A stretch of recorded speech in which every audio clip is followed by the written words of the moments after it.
Olá, este é o Mídia em Cheque e eu sou Sibila Rocha. Estou substituindo hoje a minha colega jornalista, bela e talentosa Carla Torres. E vamos refletir sobre a temática do silenciamento na mídia. Para debater sobre essa questão, estão comigo aqui as não menos belas e talentosas professoras Pauline e Grazi, do curso de PP aqui da UFN. Muito obrigada pela presença de vocês. E nós percebemos que numa sociedade onde há abundância de informações, onde existe um desapego das condições de quem pode dizer e quem pode falar, e que todos nós somos, de alguma forma, produtores de conteúdo, pelas nossas redes sociais, pelas nossas possibilidades de dizer o que pensamos, existe por trás disso, muito sutilmente, o que nós chamamos de silenciamento. O que é esse silenciamento, Graziela? Bom, o silenciamento ele começa pelo recorte que todo jornalista faz, né, dos assuntos que vão entrar em pauta, né, a partir daquela pauta previamente definida, então o que vai ser abordado de cada um, quais são as visões que vão compor, por exemplo, uma matéria jornalística, vai entrar a voz de um especialista, vai entrar a voz de alguém da comunidade, vai entrar a voz de uma testemunha do fato, né, então aquele direcionamento já do conteúdo da notícia, né, e esse direcionamento ele é sempre ideológico, ele acaba deixando alguns temas, alguns assuntos ou pontos de vista, né, sem citar, sem mencionar. Então, esse recorte, então, do que entra e do que cai fora, né, de uma pauta, né, já constitui um silenciamento da mídia sobre algum assunto. Tu achas, Pauline, que é só no campo do jornalismo esse silenciamento, ou no geral também se percebe esses silêncios, esses não ditos? Sim, na questão do fazer jornalístico e do publicitário também, mas eu acho que antes das questões profissionais, nas nossas próprias vidas, né? Então, todos nós optamos, como a Grazi falou sobre os recortes, né? A maneira como eu me relaciono com o mundo, com a sociedade, que facetas da minha vida, que esferas da minha vida eu escolho comunicar e mostrar, e aquelas que eu pretendo, de alguma maneira, silenciar ou esconder. Então, isso, na verdade, os silenciamentos, eles acontecem nas vidas das pessoas, né? Em relação às empresas, em relação às instituições, em relação à profissão também, às nossas profissões de jornalismo e publicidade também. Entendemos, então, esse silenciamento com escolhas, porque nós nos construímos como pessoa, como instituições e como estruturas midiáticas a partir de uma narrativa. E a narrativa, ela é, sim, algo construído. Ela não é algo, né, espontâneo, ela não é algo real. Ela tem um fio condutor construído por estratégias de convencimento, de algum tipo de estratégia. E aonde tu percebes, então, com mais concretude, esse silenciamento no cotidiano? No cotidiano, né, a mídia, né, de forma geral, aí, tanto a jornalística quanto a publicitária, ela tem um poder constitutivo que é muito maior do que qualquer outro discurso do cotidiano, né? Então, nesse sentido, a gente percebe muito mais um silenciamento da grande mídia, né, porque fica realmente pelo poder constitutivo que tem aquele discurso, né, fica muito mais fácil de enxergar e, de certa forma, analisar e se posicionar sobre aquele silenciamento, né, ou a favor ou contra, né, ou tentando até pelas redes sociais colocar um assunto em pauta, né, na pauta das conversas diárias da sociedade, que não esteja, por exemplo, noticiado ou algo que não esteja representado na propaganda. Né? Então, essa visibilidade que tem o discurso midiático faz com que seja muito mais fácil a gente enxergar isso na grande mídia, né? Mas realmente, né, como o prof. Paulino falou, a gente coloca em pauta, né, na nossa própria vida diária, né, pessoal, aquilo que a gente quer, né, mostrar ou não, né, aos outros. Então, fica pelo poder mesmo que a grande mídia tem, que tem essa visibilidade. Eu acho que é bem importante isso que a Grazi falou, que todo o silenciamento ou toda toda forma, toda a visibilização, né, pelo contrário do silêncio, toda a visibilização, digamos que seja mais ou menos esse paralelo que se estabelece, o silenciamento e a visibilização, eles têm sempre por detrás intenções, né? Então, são relações de poder, como a Grazi disse, e se há uma relação de poder, existe alguém que está sendo privilegiado e talvez alguém que vai ser prejudicado, tanto pelo silenciamento quanto pela visibilização, né? Então, acho que a gente tem que sempre pensar quais as consequências de um silenciamento e qual a motivação, né? E aí a gente consegue avaliar melhor um cenário, assim. E desconstruir isso para entender, né? No caso da mídia, a gente sabe que quando ela opta por visibilizar ou silenciar alguma questão, algum aspecto de um fato, ela tem sempre uma intenção. Então, é sempre importante, como a Grazi comentou agora no início, que todo o silenciamento e toda a visibilização, né, principalmente midiática, ela é ideológica. Né? Então, a gente não pode achar que ideologia está relacionada só à política, por exemplo, ou partidarismo, claro, né? Que é a lógica das ideias, ideologia. Né? Então, assim, todos nós temos um agir ideológico, embora muitos de nós não saibam, não se deem por conta disso. Né? Mas não existe aquela questão que a gente discute no jornalismo, não existe a imparcialidade. Né? Tudo há uma intenção por detrás. Algumas intenções elas são totalmente explícitas, outras elas são bem silenciadas, né? Mais nas entrelinhas, mas sempre existe uma intenção em toda a escolha de um ato comunicacional. Né? Bom, vamos aprofundar isso à luz de Michel Maffezoli. É um autor, um sociólogo contemporâneo que diz o seguinte, que hoje, para você ter status de existência no mundo, tu tem que atravessar o campo da mídia. Se tu não atravessas esse campo da mídia, tu não existe.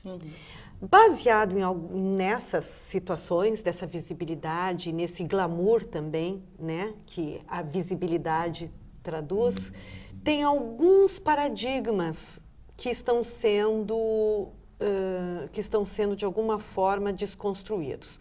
O primeiro deles é que a mídia não informa, por exemplo, suicídios. Por quê? Ao informar e dar a visibilidade para o suicídio, isso pode acarretar também algum tipo de incentivo. Algum tipo de incentivo e vontade também de estar nesse status de existência. Então, mesmo que o preço seja altíssimo. Mesmo que o preço seja altíssimo. Talvez não, com certeza o preço é o mais alto de todos. É o mais caro que tem, né? Mas vejam bem assim, ó, não estar nesse status de existência, tu estás excluído. E quem são os excluídos? Essa temática do silenciamento, ela pode ser, inclusive, percebida à luz de um autor contemporâneo, sociólogo, Michel Maffezoli, quando ele explica que para tu ter status de existência na nossa sociedade, tu tens que atravessar o campo da comunicação, né? E quando tu não atravessa ele, de alguma forma tu não tem voz. Tu tem status de exclusão. E a gente percebe isso em vários exemplos, né, que nós podemos citar. E um dos exemplos que eu acho importante que a gente pode debater é o discurso da violência, do aumento da criminalidade, onde nós só trabalhamos, né, Pauline? As consequências, o presídio, quando existe uma causa e ela não é trazida, né, para a discussão da origem. Sim, em relação assim as possibilidades de, né, quando você diz de atravessar a mídia, de estar presente na mídia de alguma forma, a gente percebe que as redes sociais realmente elas favoreceram muito, né, a visibilização. E talvez por isso, em alguns momentos, as pessoas elas sintam uma necessidade de extravasar ou não saibam exatamente como se comportar, ter uma postura nas redes sociais, porque foi uma possibilidade histórica, né? Porque com os outros meios de comunicação, o que era visibilizado? Né? Era o que um editor-chefe, por exemplo, uma editoria, resolvia que deveria estar nas páginas dos jornais, ou no programa de rádio, ou numa revista, na televisão, enfim, no noticiário diário, né, da televisão, mas hoje em dia com as redes sociais as pessoas conseguem visibilizar suas ideias e talvez em algum momento as pessoas ultrapassem alguns limites, né, até da questão da vida privada versus a esfera pública. E aí tem várias questões que a gente pode debater sobre isso, né? Claro que uma instituição midiática, uma empresa midiática, porque no final das contas é uma empresa, por mais que ela tenha interesses econômicos, e obviamente ela tem, é claro que ela tem que se pautar pelo respaldo público, né? Da função pública dela. Então, quando a gente fala, por exemplo, dessa questão de só criticar a violência e o que fazemos com aqueles que são presos, onde eles vão ficar presos e quantas cadeias a mais serão, quantos presídios serão inaugurados, seria também o papel do jornalismo voltar lá, como você está dizendo, né, Sibila, voltar à origem, tentar apresentar esse panorama, por que estamos discutindo esse produto, né, que é a violência urbana, onde é que começa isso, e o que podemos fazer para sanar lá na origem e essa não questão. discutir a educação, as escolas, né, o trabalho infantil, e não discutir como é que está essa sociedade, as oportunidades desses jovens, né, que se não existem, eles rumam, né? Eles migram para um outro caminho. Eu acho que outra questão também, não só mostrar a origem, mas mostrar ou tentar de alguma maneira despertar nas pessoas o papel que cada um de nós tem em relação a isso. Porque não é só o governo que tem que fazer alguma coisa.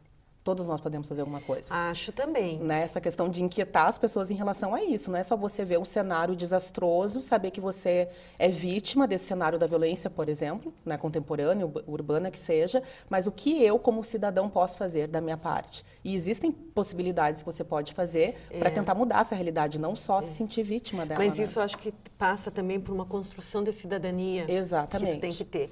E em épocas de globalização, como é que a gente combate? Quais são as trincheiras que existem para a gente construir alguma luz nesse túnel? Num cenário anterior à convergência de mídias, né, que é esse poder que a gente tem na palma da mão quando a gente tem ali um celular que tem acesso total à internet, a redes sociais, e nas redes sociais a voz que eu coloco é a minha, né, e quando eu trago a voz dos outros é para balizar alguma opinião que eu tenha.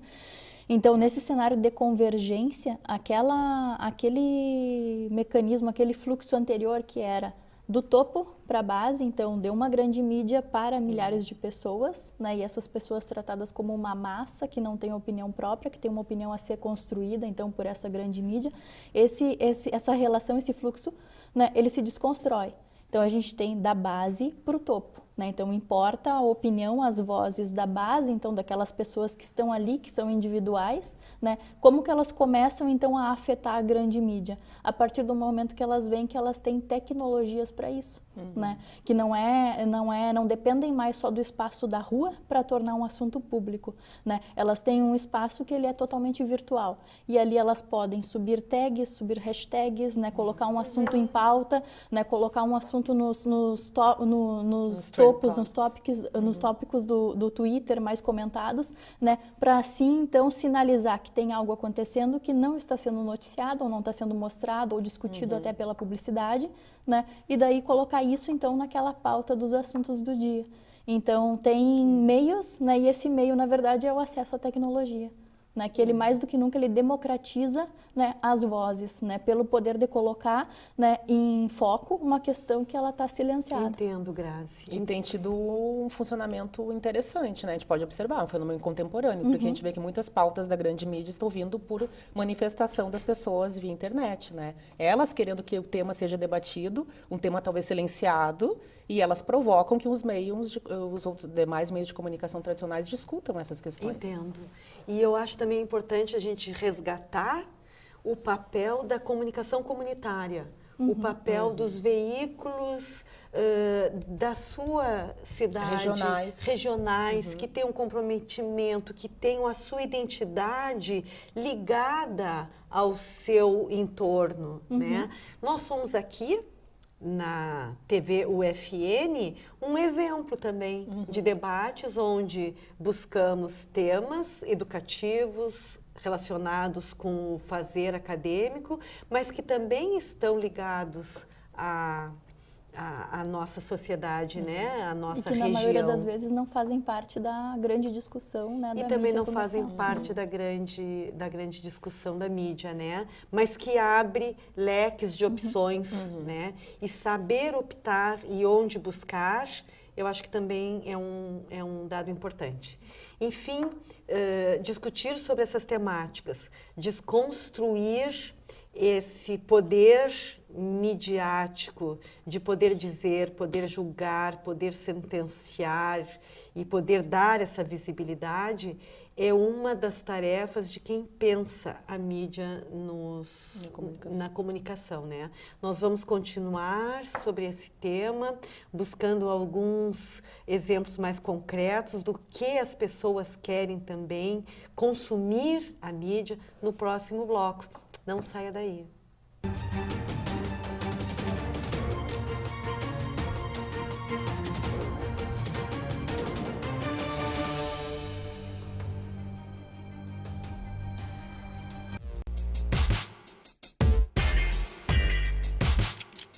Eu sou a professora Daniela Elvanger, coordenadora do curso de Design dessa instituição. E o profissional que se forma no curso de Design, ele está capacitado a trabalhar com projetos que supram as necessidades de grupos, de indivíduos, de uma pessoa somente, de uma sociedade. Aqui no curso a gente oferece disciplinas que vão trabalhar a parte artística, habilidade artística, criativa do aluno. Também nós passamos muitos conhecimentos técnicos e com isso o profissional ele vai estar apto a suprir essas necessidades relativas tanto a design de produto físico como brinquedos, eletrodomésticos, carros, como também agora a nossa nova proposta curricular também é oferecer o design gráfico, que vai trabalhar com identidade visual, marcas para empresas, enfim. Eu sou a Rafaela Jong Potter e eu curso design desde o ano de 2015.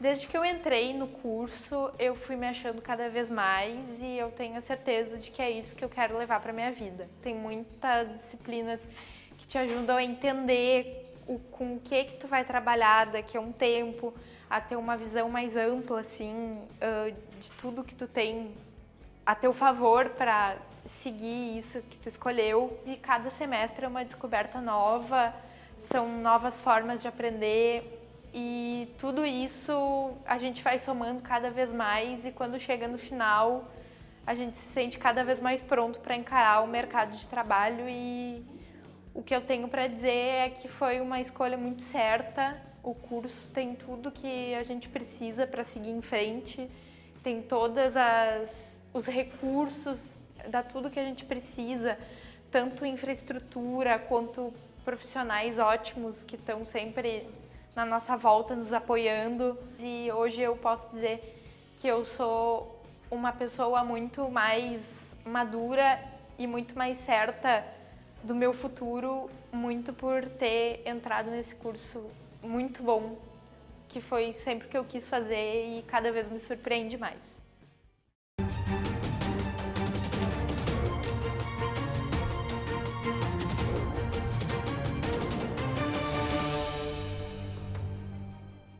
Estamos de volta com o Mídia em Xeque.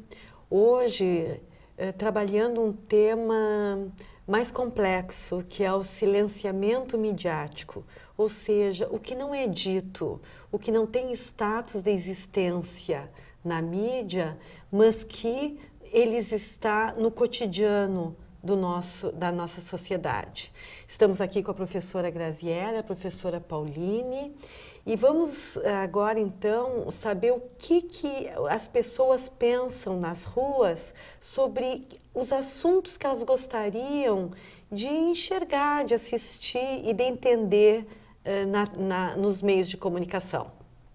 Eu acho que os aspectos bons do SUS, porque na verdade esse programa beneficia um monte de gente, só que as pessoas só veem os aspectos ruins dele. E que ajuda muita gente que é muito carente, até mesmo no Hospital Casa de Saúde, que a gente tem aqui em Santa Maria, que a gente tem muito contato, que se as pessoas não tivessem esse apoio do SUS, eles nunca teriam chance de ter uma nova vida ou tentar uma ajuda médica ou técnica. Bom, um tema que eu acho que não aparece na mídia e muito menos também dentro da academia, né, da nossa universidade, é o tema da visibilidade lésbica, né? É um tema que é pauta do movimento LGBT, pauta do movimento feminista, e como é um tema que não é tratado dentro da academia, a gente vai fazer um evento agora, o Diretório da Psicologia junto com os professores, e um dos temas vai ser a questão de gênero e a questão da sexualidade. Olha, até é falado, mas de uma forma mais restrita, dentro dos próprios meios, os meios que estão junto aos professores, os alunos, dentro da própria escola, às vezes até na Secretaria de Educação. Mas eu acho que deveria ser exaltado os trabalhos que os nossos profissionais, nós professores, fazemos em todas as escolas. Porque eu acho que o professor deve ser um pouquinho mais valorizado e visto por toda a comunidade. Santa Maria, sendo conhecida como uma das cidades culturas do nosso estado, né, ela deveria, como é que eu vou te dizer, realçar essa questão.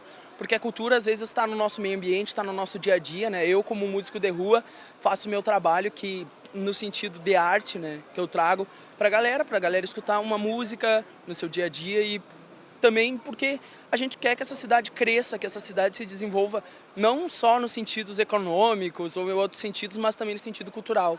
Trazer uma, como é que eu vou dizer, uma luz, né, para esse nome de novo, para Santa Maria se tornar de novo, novamente a cidade de cultura que todos conhecem. Ficha limpa deve ser de vários políticos, não de um, dois, de vários políticos, porque os políticos, tem muito político sem vergonha.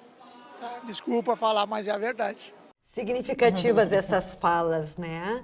E a gente até percebe, então, agora, nesse contexto pré-eleitoral, né? E que estão ocorrendo estratégias para dar conta do que o dito seja realmente o real. Porque quando um político está falando, tem uma equipe por trás nos bastidores checando as suas informações, né? Porque antes você falar, você afirmar, e é tão rápida a informação que talvez não desse tempo da gente buscar as reais verdades que estavam por trás, né? Eu costumo brincar com os meus alunos que quando a gente assiste um jornal televisivo, às vezes tu lê um jornal e tu diz assim, ó, tu fica 50 minutos assistindo aquele telejornal e você imagina a edição desse jornal trazendo toda a desordem no mundo. E tu acha que tu entende o mundo com aquela visão. Por 50 minutos. Por 50 minutos. E o que não ficou por trás desses 50 minutos de tudo, né? De todos os acontecimentos, né? Que pautaram aquele dia. E se eu não assisto um dia o jornal, o que passou naquele dia, eu já perdi aquela informação. Porque já tem, né, uma outra, né, dando conta da atualidade. Bem, Pauline, na publicidade, essas estratégias de convencimento, elas visibilizam algumas características de um produto, de uma instituição, e deixam de lado outras para não ser nem percebidas, né? Exatamente. É interessante a gente perceber como é que essa relação, né, entre o que é silenciado e o que é dito acontece na publicidade. A gente sabe de antemão que não existe nenhuma marca que vai falar mal de si mesma, né? Por mais que às vezes seja uma estratégia até comunicacional, fingir que está mostrando um defeito num comercial, mas que teriam muitas outras atributos positivos para serem exaltados, né? A gente sabe que não existe. A publicidade comercial, ela vive de exaltar as características positivas e aquilo que não é tão positivo ou que pode, inclusive, ser um defeito, ela vai silenciar por completo. Então, a publicidade, nesse sentido, ela é um discurso do silenciamento de todas as características que não seriam tão favoráveis de a gente comprar, optar por um produto ou por um serviço, né? E, além disso, ainda tem o peso cultural, né, do discurso publicitário, quando ele escolhe mostrar algumas relações, algumas crenças, alguns estereótipos, algumas representações que são mais interessantes de você fazer um link com o seu produto e com a sua marca. Eu entendo, mais uma vez, né, frequentemente a gente fala tão mal das redes sociais, mas elas também tiveram um potencial muito forte para o consumidor nessa nova era, assim, nessa nova realidade da comunicação contemporânea. Então, a gente vê que, por meio das redes sociais, por exemplo, muitos consumidores, eles tomaram a frente de incomodar as marcas para que elas trouxessem à pauta alguns assuntos que não eram tratados, né? Então, a gente vê aí um lado positivo das redes sociais. Porque, por exemplo, quando a gente vê que hoje as marcas de cerveja comercial, por exemplo, no Brasil, estão se preocupando de sair do estereótipo da objetificação do corpo feminino, né? As mulheres já tomam cerveja há muito tempo, né? Por que só agora as marcas pararam para discutir esse dizer não à objetificação do corpo da mulher? Porque foram os consumidores, né, por meio das redes sociais, que incentivaram, que cobraram. Então, a gente vê que muitas mudanças no cenário contemporâneo da publicidade foram incitadas pelos consumidores, né, por grupos, por movimentos, por coletivos organizados e até por pessoas físicas, enfim, que por meio das redes sociais, da opinião, né, da troca de ideias, começaram a fazer com que as marcas repensassem algumas posturas e algumas representações que traziam, né, nos seus discursos. E aí entra a questão racial, entra a questão étnica, né, a questão de algumas invisibilidades, como a gente estava falando, como foi falado agora aqui na enquete também. Como foi falado agora na enquete, essas temáticas, né, trazidas pela enquete, elas revelam, né, essas... E existem, eu poderia dizer, assim, eu me atreveria a dizer que alguns silenciamentos são muito associados a determinados tabus que a gente tem na sociedade, né? Por exemplo, assim, mulheres e sexualidade é um tabu e, portanto, é silenciado. Idosos e sexualidade é um tabu e, portanto, é silenciado. E, por exemplo, assim, idosos e sexualidade é uma questão que não seria muito caro discutir, porque a gente sabe que os índices, por exemplo, até de doenças infecciosas sexuais, né, como inclusive a AIDS, se propagam muito nessa faixa etária, que ela é completamente silenciada, totalmente silenciada pela sociedade, né? Então, tem muitas questões que a gente poderia trazer para fazer no sentido de tentar construir uma sociedade mais aberta, mais democrática, exatamente. Né? Sem tantas estratégias de verdade, de veredicção, né? De fazer porque a verdade é relativa, né? totalmente relativa. Sem relativa. tantas essas estratégias, nessas temáticas apontadas pela enquete, tu percebe também alguns tabus? Tu percebe algumas concretudes? Sim. Tem um caso que ele não foi mencionado na enquete, mas acaba aparecendo também ligado à questão de gênero, né? É a violência, que antes era chamada de violência doméstica, e a partir do momento em que ela é doméstica, então não cabe, né, discutir isso ou noticiar isso, né, de forma massiva na mídia. Sempre existiu, né, violência dentro de casa contra a mulher ou mesmo fora, né, no âmbito de uma família, né, sempre existiu, mas foi pouco noticiada, né, e hoje em dia, se a gente acessar um portal de notícias, a gente vai ver que tem lá uma porção de 10 notícias, 6 são sobre agressões às mulheres, né, e geralmente pelo companheiro ou por alguém da família. Por que isso está aparecendo muito mais hoje em dia? Bom, porque pode ter, por um lado, né, daí a gente pode elaborar, então, hipóteses. Por um lado, pode ter aumentado o nível de denúncias, né? Por outro lado, pode ter aumentado o nível de violência. Por outro lado ainda, né, uma outra hipótese, pode ter aumentado a consciência da mulher de que aquilo é errado e assim ela denuncia, ou ainda tem o papel da mídia, né, que é, por exemplo, agora ela percebeu que aquilo sim é notícia relevante para a sociedade, porque a sociedade está querendo combater ou está querendo questionar por que isso acontece, né, que está querendo entender por que isso acontece tanto, e daí então isso passa a entrar nessa notícia que antes era silenciada porque era tida como doméstica, né, então privada, então ela passa então a entrar no âmbito do público, né? Então ela rompe a barreira então do público e do privado e ela passa então a ser discutida e muito mais então visibilizada então nessa mídia que ela é, num primeiro momento parece a grande mídia, mas só entrou ali porque se tornou relevante no cotidiano de milhares de pessoas, né? Esse levantamento que tu está nos trazendo, ela me leva a reforçar o que eu entendo como o papel da mídia, que é uma prestadora de serviço. Pelo menos deveria ser. Mas ela tem que ser. E aí a gente pergunta assim, ó, e quais são os caminhos que ela está tomando, né, nessa prestação de serviços? E aí eu acho que teu diagnóstico me faz pensar que tecnologia mais a humanização da nossa sociedade, associada a histórias de vida, dá um contexto do que nós podemos pensar de uma mídia mais democrática, né? Pelo menos nos leva a pensar isso pelas redes sociais, mas aí nós poderíamos pensar nessas bolhas, né? Que talvez eu só tenha acesso, as redes sociais são democráticas, como tu falaste, ok, mas eu percebo que eu me reforço na minha timeline, tu entende? Eu me reforço nas minhas relações ali com pessoas que eu me relaciono e que eu não abro espaço. Como é que a gente resolve isso, essas bolhas que, inclusive, às vezes gera tanto discurso de discórdia, né? É um exercício, né? É um exercício, acho que também tem o fator, o peso pessoal, assim, porque, por exemplo, se alguém discorda de você em uma rede social, é muito fácil, a reação mais simples é ir lá bloquear essa pessoa, excluir essa pessoa, né? Em algum momento você vai criar critérios totalmente pessoais sobre a que ponto você chega a deletar, né? E a que ponto você prefere responder ou entrar num debate ou até num embate, né? Mas são escolhas muito pessoais.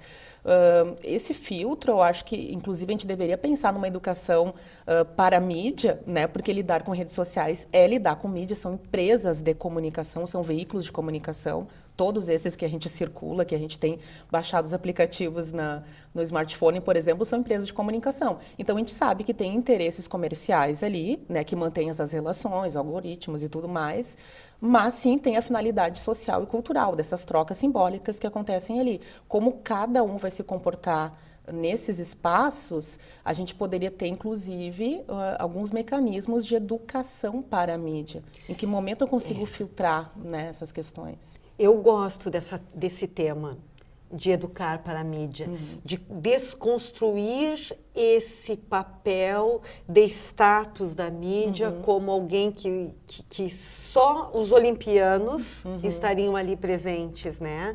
Desconstruir isso, tu não acha que seria um bom caminho, Grazi? Sim, já tem uma perspectiva que ela é pedagógica, que é o letramento midiático, né? Ótimo. Que começa lá na linguística, que é quando começam a ver o papel da linguagem para a constituição da cidadania. Então, significa que o indivíduo ele só vai se tornar um cidadão, ele só vai se tornar apto a agir socialmente, né? Se ele tiver em primeiro lugar, a ciência de que ele tem um papel, né, que ele pode desempenhar nessas relações cotidianas, e essa relação cotidiana ela está materializada na comunicação. Então, a forma como ele se comunica, a forma como ele vai ler uma notícia, o que ele vai aproveitar dali, de que maneira ele vai entender que teve ali uma opinião que não foi dita, né, de alguém que está sofrendo os efeitos daquele fato. Né? Então, ele tem que ter uma ciência sobre aquilo que ele está lendo, que vai muito além do que aquilo que é dito num jornal, por exemplo.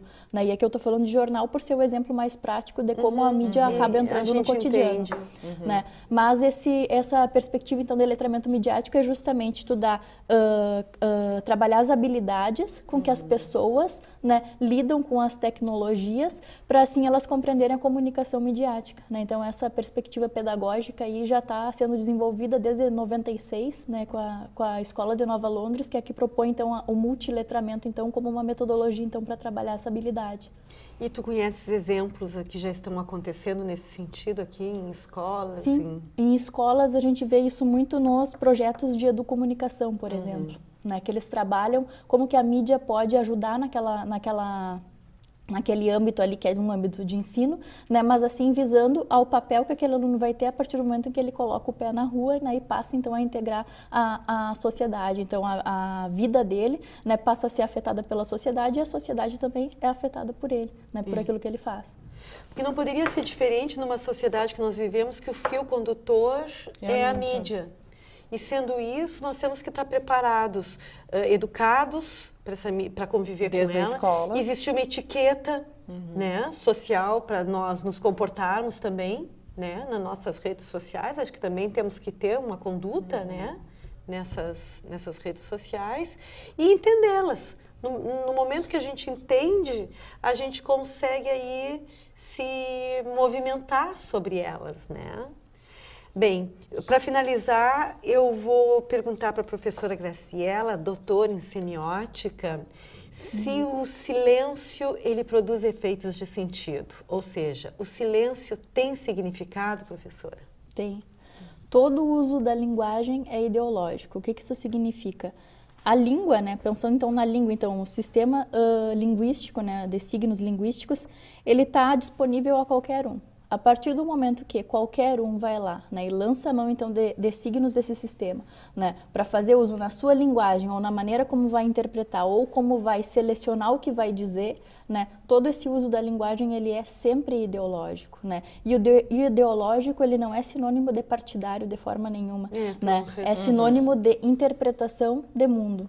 Né? E daí, um autor que faz parte da minha formação, né, desde do mestrado e do doutorado, que é Voloshinov Bakhtin, né, do Círculo Bakhtiniano, ele faz essa menção, então, de como que a ideologia, como que ela pode ser definida. E ela é definida de uma maneira muito simples, né, por esse autor, que é interpretação de mundo. Interpretação de mundo todo mundo tem, todo mundo faz. Né? A partir do momento em que tu sabe falar ou sabe te expressar por qualquer outro sistema linguístico, sistema de linguagem, né? Tu vai fazer um uso que é sempre ideológico. Né? Então, ao dizer sim ou não para alguma coisa, né? Se sim ou não, ele é ideológico. E ao não dizer nada também. E ao não dizer nada também. Ao escolher uma roupa, ao escolher um estilo, a tua construção de narrativa pessoal é ideológica.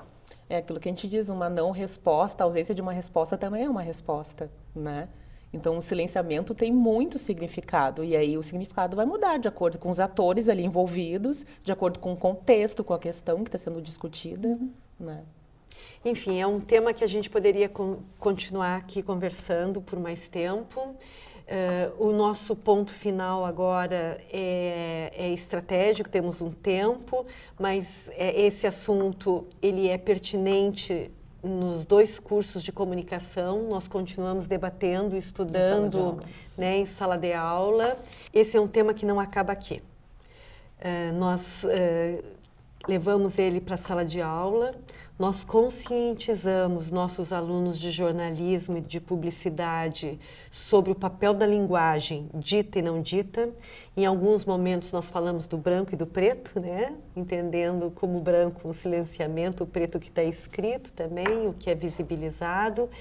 E nós agradecemos, então, essa oportunidade de debater, de pensar em voz alta um tema que é tão caro para todos nós. Até já.